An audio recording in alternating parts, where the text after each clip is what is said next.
മാത്രം ആണ് മാത്രം റിലേഷൻഷിപ്പിലാവുന്നെങ്കിൽ നമ്മുടെ പ്രൊഡക്ഷനൊക്കെ എന്ത് ചെയ്യും? ഫസ്റ്റ് ഓഫ് ഓൾ അവന് പെണ്ണ് കിട്ടാത്തതിന്റെ നല്ല പേടിയും ടെൻഷനൊക്കെ ഉണ്ട്. അവന്റെ മെയിൻ പ്രശ്നം പ്രൊഡക്ഷനാണ്. ആ പെണ്ണിനെ കൊണ്ട് പെറ്റുണ്ടാക്കിപ്പിക്കണം. അതാണ് അവന്റെ ആവശ്യം.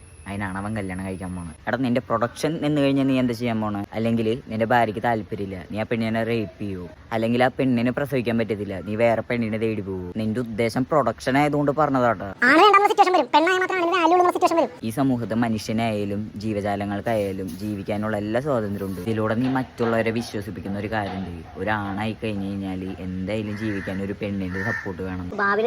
വംശനാശം സംഭവിക്കും. വംശനാശ അറിവില്ലായ്മ ഒരു അലങ്കാരമാണോ? ഈ ലോകത്ത് എത്ര സന്യാസിമാരുണ്ട്, എത്ര കന്യാസ്ത്രീകളുണ്ട്, എത്ര പേര് കല്യാണം കഴിഞ്ഞിട്ടും കുട്ടികൾ ഇല്ലാണ്ട് ജീവിക്കുന്നവരുണ്ട്, എത്ര പേര് കല്യാണം കഴിക്കാണ്ട് നിൽക്കുന്നവരുണ്ട്. അപ്പോഴൊന്നും വംശനാശം സംഭവിക്കില്ല അല്ലേ? ഇവനെ ഒരു കൂട്ടം ആൾക്കാരെ മാറ്റിയെടുത്തിട്ടുണ്ട്. അവ ഈ സമൂഹത്തിൽ നിന്നും ഇല്ലാതാക്കണം. അതാണ് അവന്റെ ആവശ്യം. ഒന്ന് ആലോചിച്ച് നോക്കിയേ, നമ്മുടെ ഈ സമൂഹത്ത് ആൺപെൺ വ്യത്യാസമില്ലാത്ത എന്തിന് ജന്തുക്കളെ വരെ പീഡിപ്പിച്ച് കൊല്ലുന്നുണ്ട്. കൊച്ചു കുഞ്ഞുങ്ങളെ വരെ പിച്ച് ചീന്തിക്കൊണ്ടിരിക്കുക. ഇതൊക്കെ നിങ്ങൾ മാറ്റി നിർത്തുന്ന ആൾക്കാരല്ല ചെയ്യുന്നത്. അല്ലാത്തവരെ എത്രയെത്ര കൊലപാതകങ്ങള്, ജനിച്ച് വീണ കുട്ടീനെ വരെ കൊല്ലണു. എത്രയെത്ര അബോർഷൻസ് നടക്കുന്നുണ്ട്. എനിക്ക് തോന്നുന്ന ഒരു കാര്യമുണ്ട്, ഇന്ത്യയിലെ ഏറ്റവും കൂടുതൽ പീഡനങ്ങളായാലും കൊലപാതകങ്ങളായാലും നമ്മുടെ ഈ കൊച്ചു കേരളത്തിലാണ് നടക്കുന്നത്. ഇതൊക്കെ നിങ്ങൾ ഒരു കൂട്ടം ആൾക്കാരെ മാറ്റി നിർത്തിയിട്ടുണ്ടല്ലോ, അവരാരും അല്ല ചെയ്യുന്നത്, അല്ലാത്തവരാണ്. ശരിക്കും പറഞ്ഞാലേ നിങ്ങൾ ആ മാറ്റി നിർത്തിക്കപ്പെട്ട ആൾക്കാരാണ് നല്ലത്. അവരെ കൊണ്ടൊന്നും ഒരു ശല്യമില്ല.